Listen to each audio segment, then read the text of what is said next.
पाकिस्तान के F-16 विमान की तस्वीर आई सामने। कल भारत ने मार गिराया था पाकिस्तान का F-16। पाकिस्तान में गिरा था F-16 का मलबा।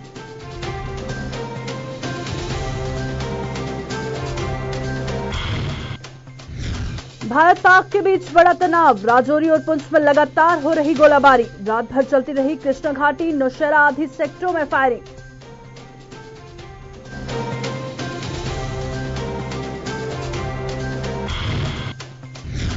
सीमांत इलाकों के लोगों में तनाव के चलते कई गांव के लोगों ने किया पलायन। आरएसपुरा के सीमांत इलाकों से लोग पलायन कर जा रहे सुरक्षित स्थानों पर।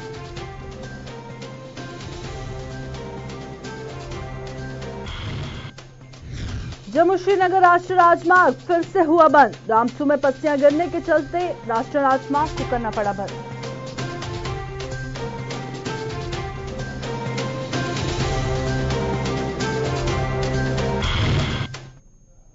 नमस्कार, स्वागत है आपका जम्मू कश्मीर के इस खास बुलेटिन में और मैं हूं प्रियंका आपके साथ। चलिए शुरुआत करते हैं खबरों की। भारतीय सीमा में घुसे जिस पाकिस्तानी विमान F-16 को भारत ने मार गिराया था, उसका मलबा पाकिस्तान अधिकृत कश्मीर में मिला है। इस विमान को भारतीय वायुसेना के MiG-21 विमान ने खदेड़ कर मारा था, लेकिन पड़ोसी देश पाकिस्तान अब तक इस बात को नकार रहा है। पाकिस्तान जिस मलबे को भारत के विमान के होने का दावा कर रहा है, दरअसल वह GE F110 इंजन है जो F-16 विमान में लगाया जाता है। इससे ये साबित होता है कि पाकिस्तान झूठ कह रहा है और ये मलबा F-16 विमान का है जिसे भारत ने मार गिराया था। एयर स्ट्राइक के बाद पाकिस्तान के बढ़ते दखल को देखते हुए प्रधानमंत्री नरेंद्र मोदी ने बुधवार देर रात तीनों सेनाओं के प्रमुख से मुलाकात कर पाकिस्तान को उचित जवाब देने की बात कही। पीएम मोदी ने कहा कि भारत किसी भी स्थिति में झुकेगा नहीं और सही समय पर पाकिस्तान को जवाब दिया जाएगा। भारत पाक सीमा पर बढ़ते तनाव के मद्देनजर प्रधानमंत्री नरेंद्र मोदी और तीनों सेना के प्रमुखों के साथ 7 लोक कल्याण मार्ग पर एक मीटिंग हुई।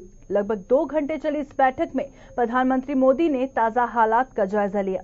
पीएम मोदी ने NSA के साथ बैठक की और इससे पहले northern army commander Rajouri sector पहुंचे और वहां सेना की तैयारियों का जायजा लिया।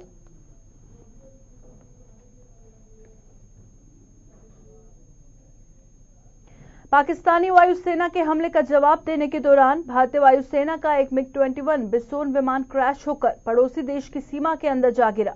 इस विमान के pilot wing commander Abhinandan Varthaman को पाकिस्तान सेना ने अपनी हिरासत में लिया, लेकिन दुर्घटना में घायल होकर लहूलुहान हो गया। ये जाबाज भारतीय पायलट दुश्मन धरती पर भी ठीक वैसे ही दिलेरी दिखा रहा है जैसे कि वह आसमान में पाकिस्तानी F-16 विमानों को वापस भगाने के दौरान था। अब लगातार विंग कमांडर अभिनंदन को वापस लाने की मांग उठ रही है और वाराणसी में उनकी सलामती के लिए दुआएं मांगी जा रही हैं और बाबा विश्वनाथ के मंदिर में विंग कमांडर की सलामती के लिए लोगों ने यज्ञ किया। अब लोग सरकार से पायलट अभिनंदन को वापस लाने की मांग कर रहे हैं। पाठ के माध्यम से, हवन के माध्यम से अभिनंदन जी के सलामती की हमारे हिंदुस्तान के जो 42 नौजवान पुलवामा में शहीद हुए, सबसे पहले मैं उनको नमन करना चाहता हूं। नमन के साथ साथ जिस तरीके से आज हिंदुस्तान की वायुसेना ने पाकिस्तान के जमीन पे घुस के उनके आतंकवादी कैंपों को नष्ट किया, सबसे पहले मैं उनको सलाम करता हूं। उन नौजवानों को पाकिस्तान में घुस के जिन्होंने आतंकवादी कैंपों को खत्म किया। और साथ ही हम आज बाबा काशी विश्वनाथ की नगरी में, बनारस की धरती पे आज हम लोगों ने अभिनंदन सिंह की सलामती के लिए ईश्वर से दुआ करते हैं। यहाँ सारे धर्म के लोग बैठे हैं, हिंदू, मुसलमान, पंजाबी, सिख, ईसाई सभी लोग बैठे हुए हैं। सभी लोगों ने आज हम लोगों ने सारे बनारस के नौजवानों ने मिलकर आज हम लोगों ने इस बाबा मिश्र बाबा के मंदिर में बैठकर आज हम लोगों ने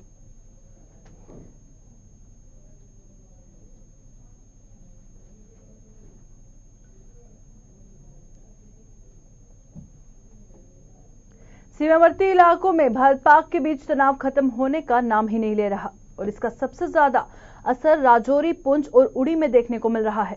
कृष्णा घाटी, मनकोट, बालाकोट और नौशेरा में पिछले 3 दिनों से लगातार गोलाबारी जारी है, जो कि कल रात भी जारी रही। यहां पर दोनों तरफ से भीषण गोलाबारी की गई, जिसके कारण वहां के लोग सारी रात जागे रहे। कुछ देर बाद रहने के बाद आज सुबह करीबन 6 बजे गोलाबारी फिर से शुरू हो गई, जिससे सीमावर्ती इलाकों में रहने वालों का जीना दुश्वार हो गया है। वहीं उड़ी के कमलकोट, छापर, शादरा पौड़ी में रुक रुक कर गोलाबारी हो रही है।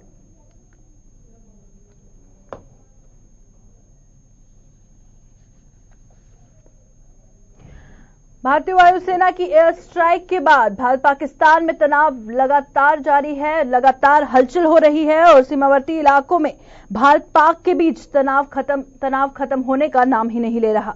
इसका सबसे ज्यादा असर राजौरी, पुंछ और उड़ी में देखने को मिल रहा है और सीमावर्ती इलाकों में रहने वालों का जीना दुश्वार हो गया है।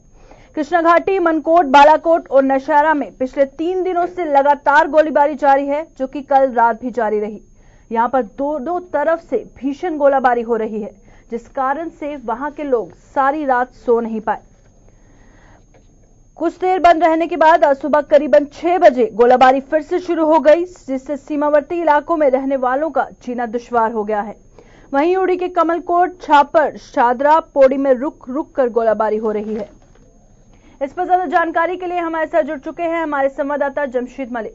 जमशीद, सबसे पहले आपसे जानना चाहेंगे, इस वक्त बड़ी खबर सामने आ रही है कि नौशहरा के पास गांव को खाली कराया जा रहा है, क्या कुछ लेटेस्ट अपडेट है आपके पास?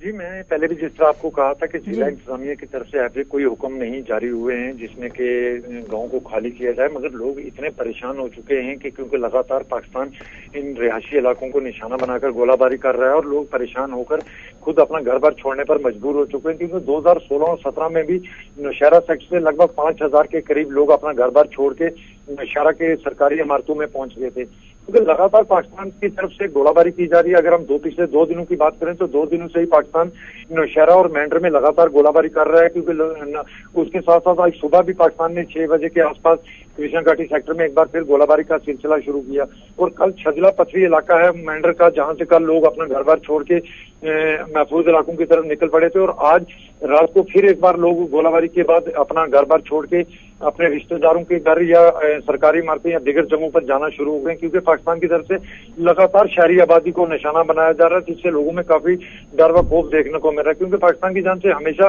बार बार सीज़फायर उल्लंघन किया जा रहा है, जिससे लोग काफी परेशान भी हैं और लोग भी अब चाहते हैं कि आर या पार की लड़ाई की जाए या बातचीत से मसला हल किया जाए, क्योंकि बार बार इन लोगों को हिजरत करनी पड़ती है, अपना घर बार छोड़ना पड़ता है और इन लोगों का ये भी कहना है कि इस लाइन ऑफ कंट्रोल पर हम लोग अपनी जानें देने को भी तैयार हैं और दे भी रहे हैं, क्योंकि पाकिस्तान को अब मुंह तोड़ जवाब दिया जाए। जी शुक्रिया जमशीद, हमें जानकारी देने के लिए। तो ये हमारे संवाददाता जमशीद मलिक हमारे साथ मौजूद थे, जो हमें बता रहे थे कि पाकिस्तान लगातार सीज़फायर का उल्लंघन कर रहा है। आज सुबह 6 बजे भी पाकिस्तान ने कृष्णा घाटी में गोलाबारी शुरू कर दी और वहां पर रहने वाले लोगों का जीना दुश्वार हो गया है, उन्हें बहुत परेशानियों का सामना करना पड़ रहा है। अब सीमावर्ती इलाकों के पास रहने वाले लोग भी चाहते हैं कि लड़ाई आर पार की हो या बातचीत से मसला हल हो।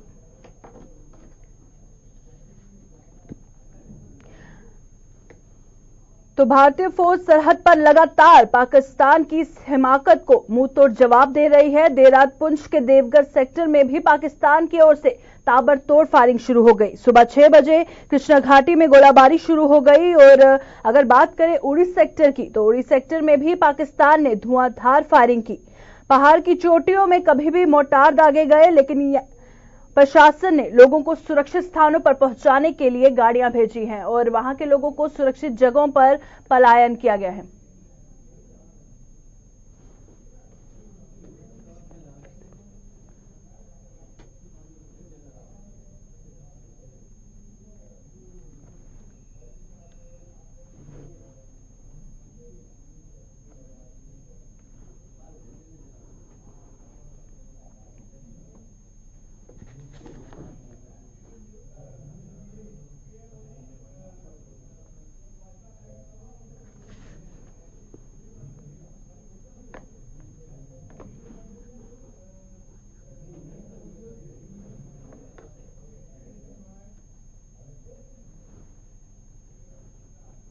इस वक्त की बड़ी खबर, प्रधानमंत्री नरेंद्र मोदी वीडियो कॉन्फ्रेंसिंग के जरिए भाजपा कार्यकर्ताओं को संबोधित कर रहे हैं। आइए आपको दिखाते हैं।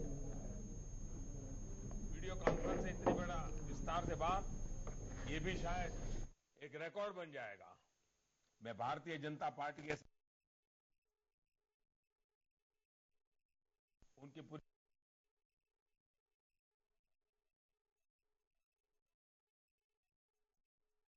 पहले से आप लोग इस कार्यक्रम को सफल बनाने में लगे थे, तो मैं आपकी इस मेहनत को अभिनंदन करता हूं। आइए हम चर्चा शुरू करते हैं।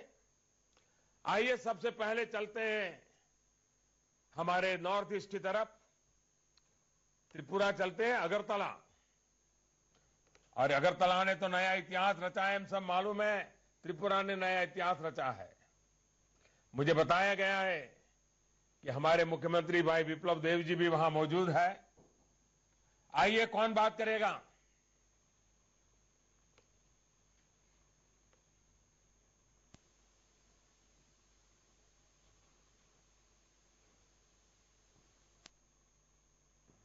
हाँ, बताइए।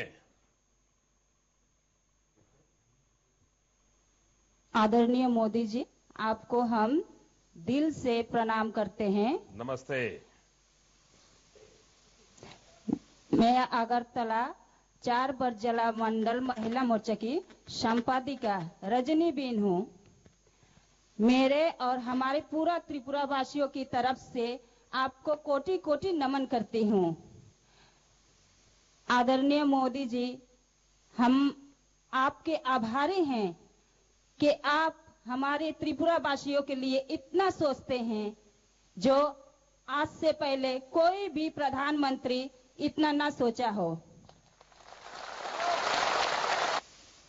मेरा आपसे एक प्रश्न है।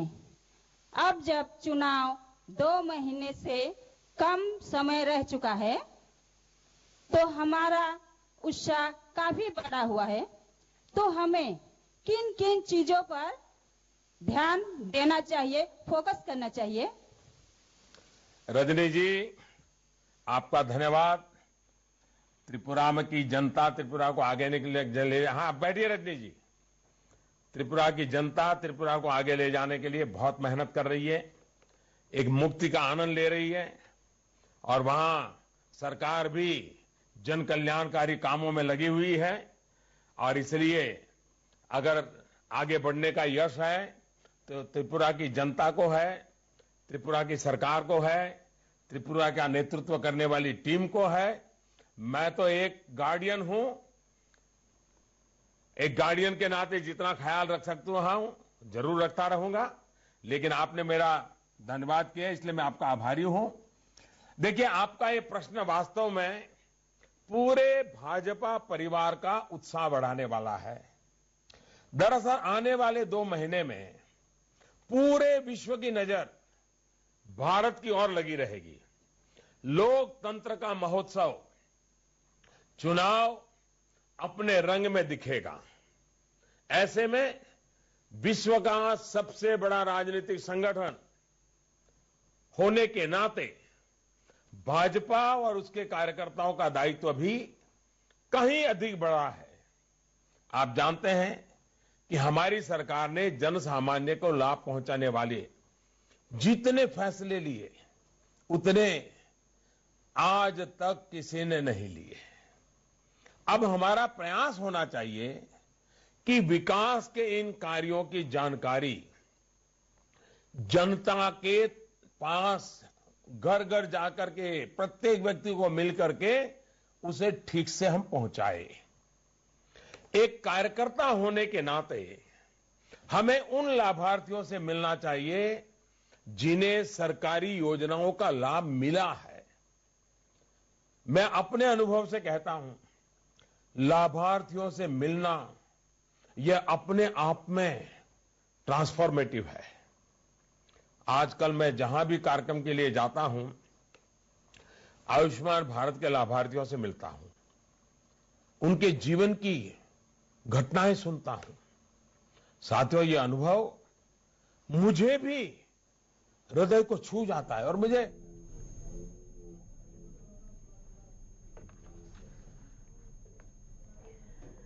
तो आपने देखा कि प्रधानमंत्री नरेंद्र मोदी वीडियो कॉन्फ्रेंसिंग के जरिए भाजपा कार्यकर्ताओं को जीत का मंत्र दे रहे थे, जिसमें उन्होंने कहा कि आज भारत आत्मविश्वास से भरा है, हर भारतीय भारत को आगे ले जाने में अपना योगदान दे रहा है। और भाजपा कार्यकर्ताओं के साथ सवाल जवाब का सिलसिला भी जारी है। और इसी के साथ उन्होंने कहा कि आने वाले 2 महीनों में पूरे विश्व की नजर भारत पर रहेगी और जितना काम उनकी सरकार ने जनहित के लिए किया, अभी तक किसी ने भी नहीं किया।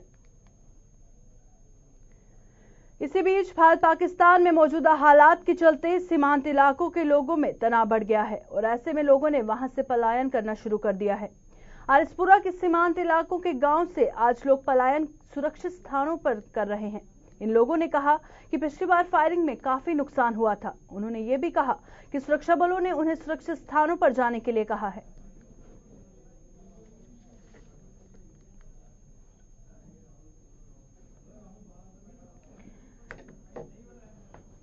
तो सीमावर्ती इलाकों में लगातार तनाव बढ़ता ही जा रहा है। पाक अपनी नापाक हरकत दिखाते हुए लगातार सीजफायर का उल्लंघन कर रहा है। आज सुबह 6 बजे भी पाकिस्तान ने कृष्णा घाटी में भारी गोलाबारी की और सीमावर्ती इलाकों में रहने वालों का जीना दुश्वार हो गया है, जिसके चलते सीमावर्ती इलाकों के गांव के लोग सुरक्षित जगहों पर पलायन कर रहे हैं। सीमावर्ती इलाकों के कई गांवों के लोगों ने सुरक्षित जगहों पर पलायन किया और लगातार सीमावर्ती इलाकों में तनाव बढ़ता ही चला जा रहा है।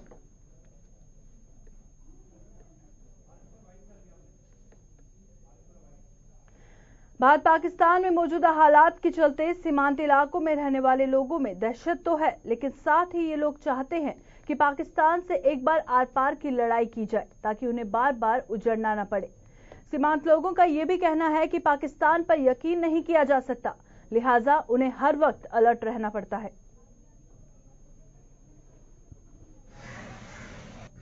दहशत तो है सर गांव में, लेकिन फिर भी हम चाहते हैं कि इस तरह मतलब कि जो इस सर्जिकल हुई है तो इसका कुछ नतीजा होना चाहिए, एक बार ही तो काम होना चाहिए, आर पार का हो जाना चाहिए। बार बार जो हम लोग यहाँ से उजड़ कर बार बार यहाँ से आगे पीछे जाते हैं तो ये काम नहीं होना चाहिए। मतलब कि एक बार ही आर पार की हो जाए लड़ाई तो लोग भी यहाँ सुकून से रहें। रात को भी हमें थोड़ा अलर्ट रहना पड़ता है। इंफॉर्मेशन आती है कि थोड़ा अपना सेफ रखो, अपना पशु भी सेफ रखो, खुद भी सेफ रहकर रहो। क्योंकि पाकिस्तान यकीन तो नहीं किया जाता वो कब रिटेट कर दे, दोबारा वो हमला कर दे। यार धमकी तो देता, लेकिन इतना उसमें वो नहीं है कि वो दोबारा वो करे हम पर अटैक। अगर ऐसा होता है तो हमारी फौज बिल्कुल तैयार है, अलर्ट बैठी है। दोबारा इनको मुंह की खानी पड़ेगी जो पहले भी 2-3 बार इन्होंने खाई। हम तो यही चाहते हैं कि फैसला एक ही बार होना चाहिए, बार बार फैसले का कोई फायदा नहीं है, नुकसान ही नुकसान है। 70 साल हो गया खज्जल होंदे आए। हमने तो सन 1947 से लेकर तो आज तक यही आगे पीछे दौड़ती उम्र बता दी। आज तो चाहते हैं भाई आर पार होना चाहिए बस। 70 साल हो गया वो माड़ा जा फैर होंदा टिंड फुड़ी चुकने ते चले जाने, पिछे खज्जल होंदे रहने, माल मवेशी साड़ी खज्जल हुई। दहशत तो है सर। भारत और पाकिस्तान के बीच उपजे तनाव के बीच जम्मू कश्मीर के प्रवेश द्वार लखनपुर में भी सुरक्षा व्यवस्था चाक चौबंद कर दी गई है। लखनपुर में जहां जम्मू कश्मीर में दाखिल होने वाली हर गाड़ी की सख्ती से जांच की जा रही है, वहीं राज्य की सीमा के साथ सटे पंजाब के माधोपुर में भी हर गाड़ी का ब्यौरा दर्ज कर उसे जम्मू कश्मीर की ओर जाने दिया जा रहा है। जम्मू कश्मीर पुलिस हर आने जाने वाली पर पैनी नजर रखे हुए है और सुरक्षा से किसी भी किस्म का समझौता नहीं किया जा रहा।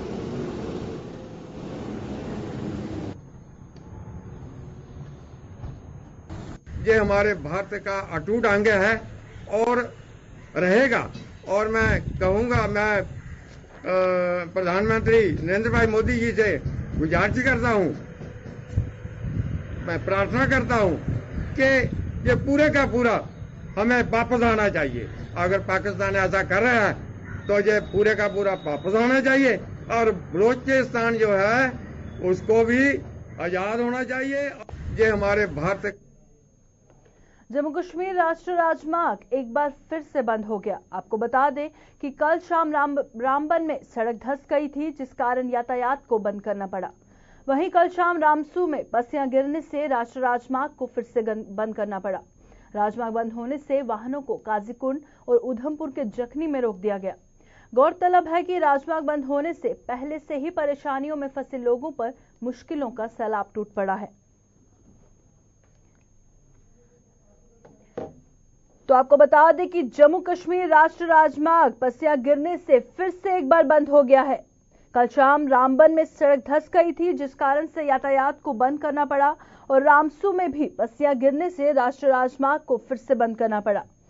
राजमार्ग बंद होने से वाहनों को काजीकुंड और उधमपुर के जखनी में रोक दिया गया और राजमार्ग बंद होने से पहले से ही परेशानियों में फंसे लोगों पर मुश्किलों का सैलाब टूट पड़ा है। जम्मू श्रीनगर राष्ट्रीय राजमार्ग एक बार फिर से बंद कर दिया गया और वहां पर फंसे यात्रियों को काफी परेशानियों का सामना करना पड़ रहा है। तो आपको बता दें, जम्मू कश्मीर राष्ट्रीय राजमार्ग एक बार फिर से बंद कर दिया गया है और कल शाम रामबन में सड़क धंस गई थी, जिस कारण से यातायात बंद हो गया। कल शाम रामसू में भी बस्तियां गिरने से राष्ट्रीय राजमार्ग फिर से बंद हो गया। रामबन से संगलदान गूल की ओर जाने वाली करीब 52 किलोमीटर लंबी सड़क पिछले 40 सालों में पक्की नहीं हो पाई। इस सड़क के निर्माण की जिम्मेदारी बॉर्डर रोड्स ऑर्गेनाइजेशंस की है, जिसकी कार्यप्रणाली पर सवालिया निशान लगाते हुए लोग अब सड़कों पर उतरने को मजबूर हो रहे हैं। उनका कहना है कि 40 सालों से चपरान नाले पर पुल नहीं बन पाया और बारिश की सूरत में यहां हालात बद से बदतर होते जा रहे हैं। ये सड़क न बनने से उन्हें यहां आवाजाही में दिक्कतों का सामना करना पड़ रहा है, वहीं वो आर्थिक तौर पर भी नुकसान उठाने को मजबूर हैं। रामबन कैसे पहुंचेगा? 50 रुपया किराया मेरे पास, कैसे मुड़ के आएगा? 200 रुपये लेते हैं सुमो वाले, हम जाते हैं गरीब लोग बस पर, हमारा बुरा हाल हो गया है। हम रास्ता पूर्ण वहां से पास है, पूर्ण वहां हमको चाहिए, गरीब लोग हम मारे गए यहाँ पर। ये पूरी मिट्टी लूस मिट्टी है, जा रही है नीचे, कम से कम ये नाला पर से आएगा तो बच्चा नीचे जाएगा। हमारा तो बुरा हाल हो गया यहाँ पर। गले में फांसी देते इससे बेहतर था। ये कमर में हमें फांसी दी है इन्होंने कि यहाँ छपर नाला हमारे लिए एक मुसीबत का मौत का घड़ा बना गया है। तो देखें यहाँ इस वक्त देखें यहाँ छोटे छोटे बच्चे भी हैं, यहाँ पर ना कुछ चाय पीने का कुछ है ना कुछ है। किसी यहाँ पर रेलवे की कंपनियां जो है वो 2-3 कंपनियां रेलवे की काम कर रही हैं, दूसरे डिपार्टमेंट बीकन यहाँ पर है, आर्मी का आमदोरफ्त है। यहाँ से कहते हैं कि हालात खराब हैं, अगर खुदा न खासा कुछ ऐसी बात हो जाए तो हम वो सिक्योरिटी वाले भी कैसे यहाँ पहुंचेंगे। ये एक फिक्र का एक लम्हा बन गया। हम चाहते हैं कि इस पर फौरन पुल का काम जो है वो जल्दी से जल्दी इस पर पुल का काम शुरू किया जाए ताकि लोगों को ये मुसीबत से छुटकारा। ये मतलब स्लाइड एरिया ऊपर से ना इसको कोई देखता है, ना बनाता है, ना ब्रिज है, तो ना इधर कोई आ ही पाता है, यहाँ पे कोई नहीं तावन देता। पुनर्वास करने की मांग को लेकर जीएमसी अस्पताल के बाहर धरना दे रहे रेडी फड़ी वालों ने सरकार से उन्हें जल्द खोखे बनाकर देने की अपील की। यूनियन के सदस्य तिलक राज महाजन ने कहा कि जम्मू नगर निगम के कमिश्नर ने उन्हें आश्वासन दिया है कि जल्द ही खोखे बनाकर उन्हें दे दिए जाएंगे। हमें आज 6वां महीना लग गया यहाँ बैठे हुए धरने पे। हम बड़े शुक्रगुजार हैं कमिश्नर साहब के कि जो उन्होंने कल बात कही कि खोखे बनवाओ और इनको खोखे दे दो। हम कह रहे हैं कि कमिश्नर साहब से कि जितनी भी जल्दी हो हमें खोखे बनवा के दीजिए। हमारे घर की कंडीशन बहुत खराब हो चुकी है। चंद्रमोहन जी ने कमिश्नर साहब से मीटिंग करके उन्होंने कहा कि भाई इनको खोखे जल्दी दिलाओ। भारत पाकिस्तान के बीच तनाव को देखते हुए जम्मू रेलवे स्टेशन की सुरक्षा बढ़ा दी गई है। यहां पैरामिलिट्री फोर्सेस के जवानों की तैनाती कर दी गई है और तलाशी भी पहले से ज्यादा गहन कर दी गई है। इसके अलावा जम्मू से आने वाली गाड़ियों की भी चेकिंग की जा रही है। हालांकि स्थानीय लोगों का कहना है कि जम्मू के लोगों के लिए ये नई बात नहीं है। ऐसे हालातों से पहले भी वो निपटते आए हैं और जम्मू की जनता हर हालात के लिए तैयार रहती है। देखिए, जम्मू कश्मीर के लोग तो ये बड़े वर्षों से ये सब झेल रहे हैं कि पाकिस्तान के साथ ये सीज फायर दूसरा तीसरा ये तो चलता रहता है, बॉर्डर पे दूसरा तीसरा। और इन दिनों थोड़ा सा ज्यादा हुआ है, जैसे कि हमारा एक पायलट है वहाँ पे पकड़े गए हैं। और ये इस बार ऐसा भी हुआ कि बायर जो हमले हुए हैं ना, उसको लेके थोड़ा सा तनाव पिछले हालातों से थोड़ा बढ़कर है। अभी के बुलेटिन में फिलहाल इतना ही। देश दुनिया की तमाम खबरों के लिए देखते रहिए गुलिस्तान न्यूज।